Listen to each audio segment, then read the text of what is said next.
today's story has a very surprising ending, and I do sort of tip off what actually happens, early-ish on in the story, but I'd be very surprised if people actually picked up on it and put it together before I reveal what actually happened. But before we get into today's story, if you're a fan of the strange, dark, and mysterious delivered in story format, then you've come to the right place, because that's all we do, and we upload once a week. So if that's of interest to you, please offer to make the like button a nice fresh bowl of oatmeal. Except don't use milk, use glue. Also, please subscribe to our channel and turn on all notifications so you don't miss any of our weekly uploads. Okay, let's get into today's story. Early on the evening of June 12, 2012, a 25-year-old woman named Noami Beloner opened up the door to her hotel room on Phi Island, a major tourist destination in Thailand. Once the door was unlocked, Noami pushed it open and held it for her little sister, 20-year-old Audrey, who came in wheeling all their suitcases. Noami and Audrey were both from Quebec, Canada, and they were also both college students, on a big month-long vacation to celebrate the end of the school year. They had been in Vietnam for the past 3 weeks, and today they had arrived in Thailand, planning to stay here for a bit before heading back to Quebec. But for right now, Noami in particular was feeling really exhausted. There was a lot of travel getting here today, and the past 3 weeks had been loads of travel, and Noami was kind of hitting a wall. So as soon as she got into the room, all she really wanted to do was flop down on the bed and just lay there for a little while. But she was also a fairly experienced traveler by this point, and she knew before she did that she wanted to make sure the bed was clean, make sure there were no bed bugs or unclean sheets or something. So she went over, pulled the sheets back, and checked. The sheets were pristine. It was beautiful. The room felt super nice, and so she flopped down on the bed and just enjoyed the air conditioning. At the same time, Audrey, who was very likely also feeling the symptoms of travel over so many weeks, she was probably very, very tired, instead of laying down, went right into the bathroom and started getting ready for the night, and Noami sort of understood why. While the girls were in Vietnam, they had met 2 really nice guys from Brazil. They had kind of hit it off, and they had left today to go to Thailand. And wouldn't you know it, it turned out those guys' itinerary included coming to Thailand today. So it was kind of a revelation at the end of their time in Vietnam that they wouldn't have to say goodbye forever, but instead the good times could keep on rolling in Thailand. So the plan was that night they would meet up with these 2 Brazilian guys out on the beach, party with them, and just have a fun night. Now Noami was looking forward to this night out, but she also had a little bit of apprehension about it. These guys were perfectly nice, and she and her sister had spent time with them in Vietnam, and things had been fine. But Noami felt like Audrey was a little more naive, maybe easier to be taken advantage of than she was. She was younger by 5 years. And when the sisters had gone on this trip, their parents had been really apprehensive about 2 young women traveling alone together all over the world. They were sort of vulnerable. So Noami had played it to her parents like, "Don't worry, I'm the big sister. I'll keep an eye on Audrey. She'll be fine." And Audrey kind of played the role of younger sister like, "Yep, I'll do what my big sister says." So Noami felt a responsibility to keep Audrey safe. And she was feeling a bit apprehensive about whatever they were going to do that night with these guys. It just seemed like things were moving quickly with them. Maybe it should have stopped in Vietnam, but they're here, and who knows what was going to happen. So Noami, as she's laying there while Audrey's getting ready, decides to give her parents a call. One of the things she had been doing over the past several weeks of their big vacation was constantly updating her parents to ease their concerns that anything was wrong with their 2 kids. Noami wanted her parents to see she was doing everything she could to keep her and her sister safe. So she pulled out her phone and was about to call when suddenly Audrey appeared from the bathroom and said, "Stop." She told her, "Hey, remember, it's evening for us, but back home in Canada, it's the middle of the night, so you're going to wake them up. They're going to have loads of questions like, why are you calling in the middle of the night? And you'll probably have to tell them about how we're going out tonight with these 2 guys, and they're going to worry. Like, don't do that. Spare them. We'll talk to them tomorrow. They don't need to know what we're doing tonight. Everything is fine." And Noami was thinking, you know what? She's right. This is a bad time to call. She had actually forgotten the time change was so significant, and she wasn't sure what she would say to her parents about going out with these guys because it would raise some red flags. So Noami put her phone down and decided, you know what? Tonight's going to be just fine. I just have to let things go. So she climbed off the bed, joined her sister in the bathroom, and began getting ready for their big night out. A little bit later, Noami and Audrey left their hotel room and headed out to the beach. And sure enough, right outside a beachfront bar were the two Brazilian guys they were meeting up with that night. As the girls approached, they saw that each of these guys was holding these big buckets. They almost looked like, a toy a child would use on the sand to fill up and make a sandcastle with, like a big beach bucket. The girls, as they're walking over, were wondering what these buckets were for. They thought maybe it was some joke the guys were going to play, or they didn't know what. But as they got closer, they realized these buckets were filled to the brim with ice and liquid. There was some sort of drink in them. So the girls walked up and said hello. And very quickly the conversation turned to these big drinks they were holding. Noami and Audrey were like, "What are those?" And the guys told them, "These are like these amazing cocktails that you can only get in this part of the world." The girls asked, "Well, what is it? What's inside the drink? What makes it so special?" And the guys kind of looked at each other and laughed and said, "I don't know. Just try it. It's really good. It'll make you feel great."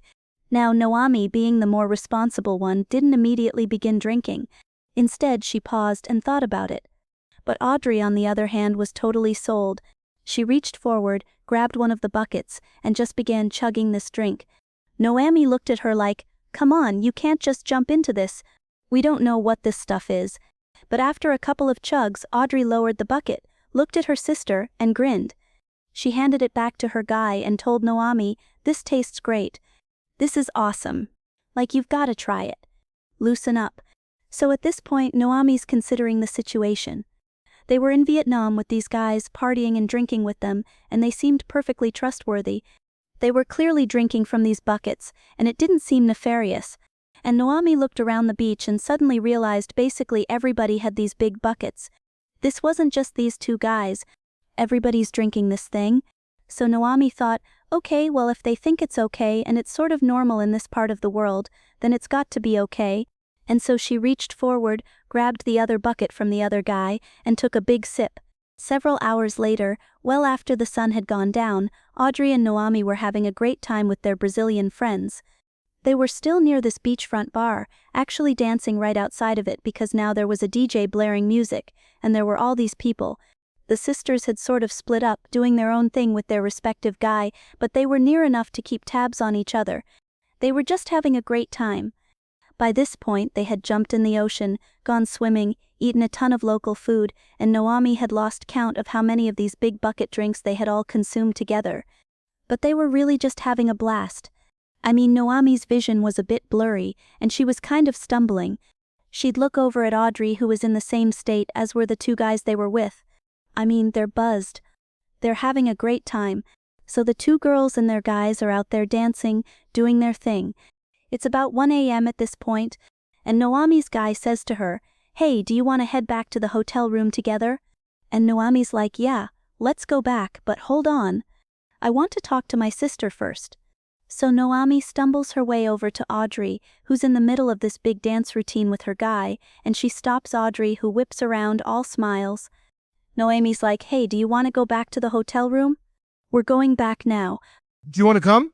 And Audrey's like, "No, I want to stay here. I'm having too much fun. This is awesome. We're just gonna keep on dancing. You guys should stay too." But Noami was like, "No, I've gotta go. We're going back. So you sure you want to stay?" And Audrey was like, "Yeah, we'll stay. We'll see you at the hotel soon." Now typically, Noami and her sister rarely separated, especially when they were out drinking and partying, because of all the inherent risks of being alone at night, potentially intoxicated. So this was kind of a rare thing for her to break away from her sister, but it just seemed okay. It was safe. And these guys they were with really seemed like stand-up guys. And again, Audrey was having a blast, and Noami didn't want to stop her from having a good time. So ultimately she said bye to her sister and told her she'd see her soon. Noami turned, and with her guy she headed back to the hotel, while Audrey kept on dancing with her guy in front of the beach bar. 3 days later, on the evening of June 15th, a member of the housekeeping staff at the hotel where Noami and Audrey were staying walked up to the girls' room and knocked. Like it had been the past 2 days, they didn't get a response, because over the past couple of days, the housekeeping staff hadn't seen anybody come in or out of this room. Now it had gotten to the point where they really had to get in there to clean the room.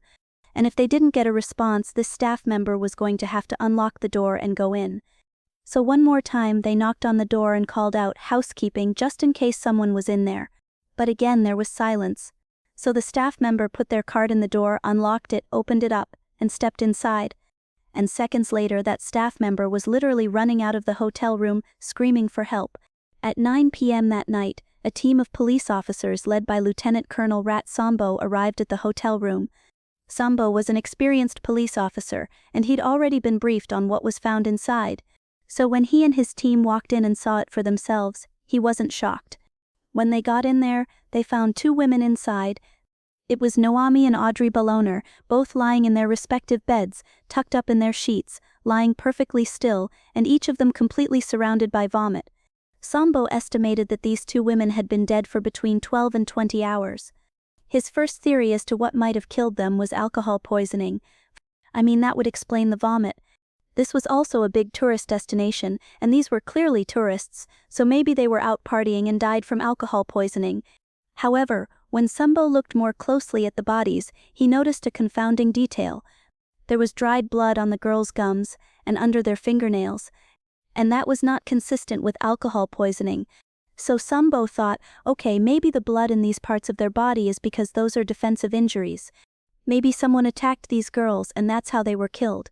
But after a cursory check around the hotel room, there was no sign of a struggle or any sort of break-in or anything like that. So, if there had been some lethal struggle in here, it certainly didn't show. And so Sambo and his team really didn't have any idea what had happened here. They had some ideas, but they clearly needed more information. Specifically, they needed to do an autopsy and a full toxicology report on both women. That would be the only way to really see what happened here. But that would take time. So while they waited for those results, Sambo decided to focus on figuring out what these girls were doing in the hours before they died.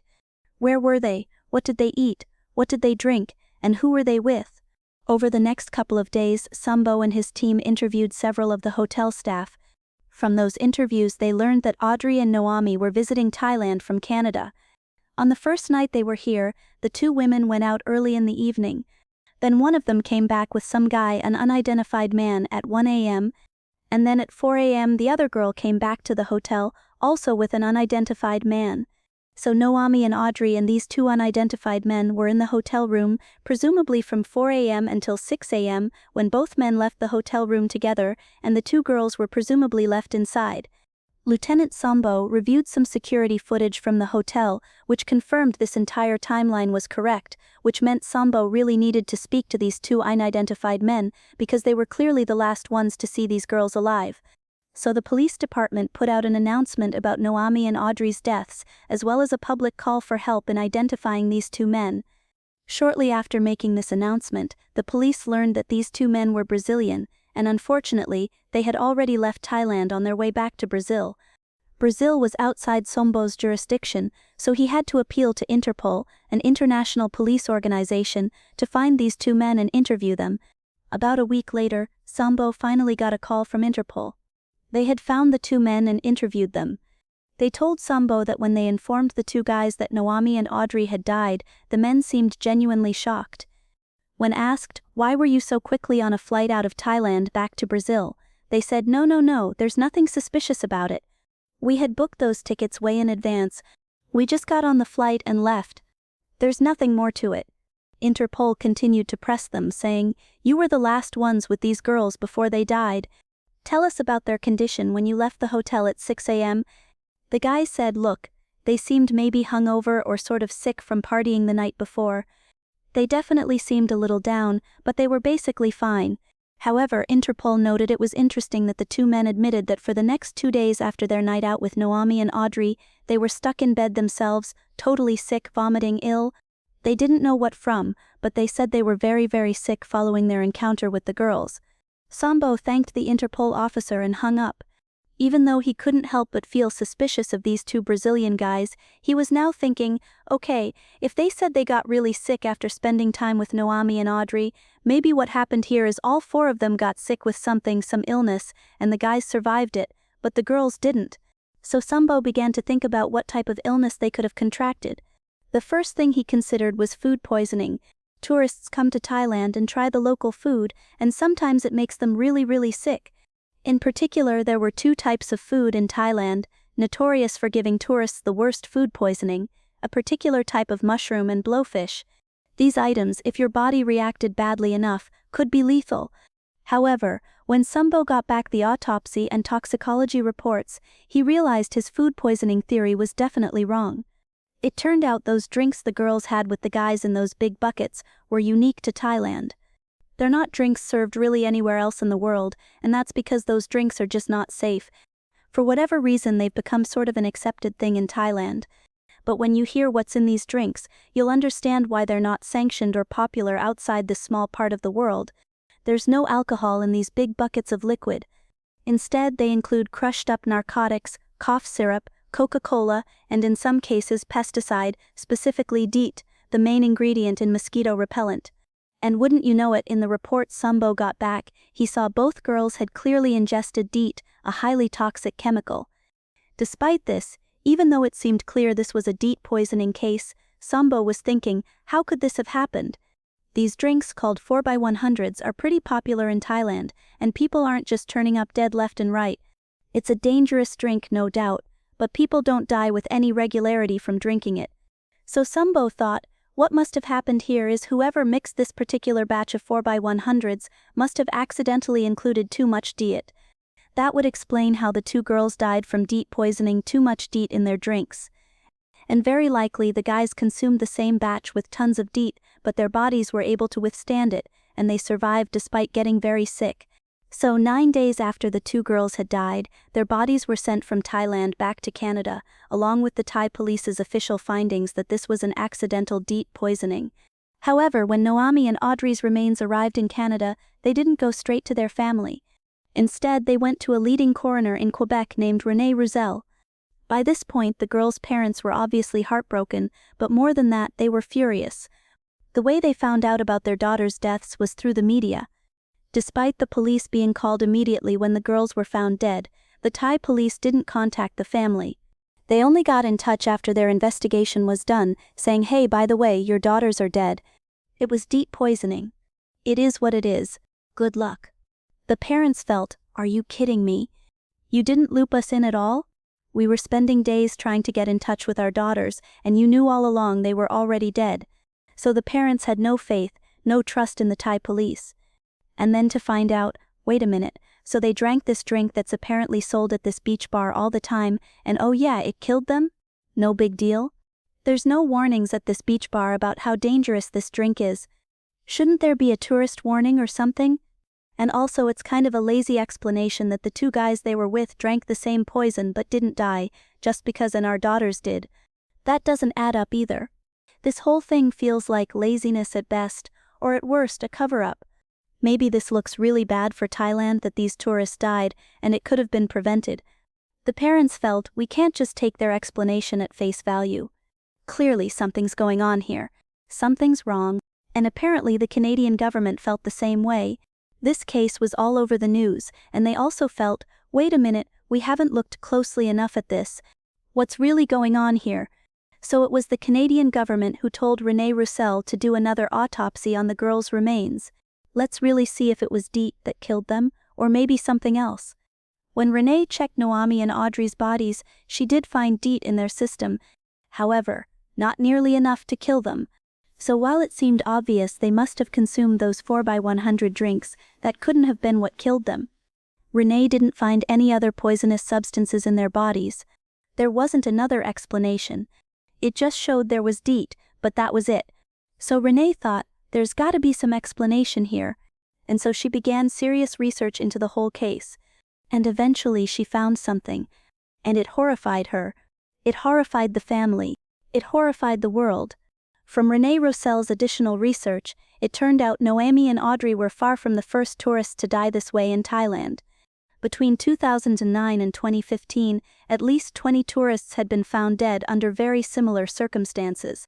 Renee believed that what must have happened is all these people, including Noami and Audrey, were poisoned, but the common denominator didn't appear to be food or drink. It had to be something else poisoning them, something that damaged blood vessels, accounting for the blood under the fingernails and gums, but also metabolized so quickly that after death this poison couldn't be detected. And Renee figured out she was correct. When Noami and Audrey first arrived in Thailand, they went to their hotel room, and one of the first things Noami did was pull back her sheets to check for bedbugs. She wanted to make sure her bed was clean before she laid down and relaxed. And when she looked, it appeared clean. And it was because the sheets had just been treated for bedbugs. So there were no bedbugs. However, the way this hotel and other hotels not just in Thailand but in other parts of the world treated for bedbugs was by spraying the sheets with pesticide, specifically phosphine gas, which is highly toxic to bedbugs. It gets rid of them, but it's also highly toxic to people. For reference, it is illegal to do this. You're not allowed to spray sheets with pesticide. Based on all the evidence, it's believed that what happened to Noami, Audrey, and the 2 Brazilian men they were with is that they climbed into those beds on the night they came back. The men were in there with them for some time, and all 4 of them were being exposed to this phosphine gas. It was going in through their skin. They were breathing it in. And they likely had no idea. So they're getting sicker and sicker. And then finally the 2 men get up out of the beds and leave at 6 a.m. They've been contaminated by this poison, but not enough to kill them. So they go home, and over the next couple of days they get really sick from their exposure to this gas. But Audrey and Noami didn't leave their beds.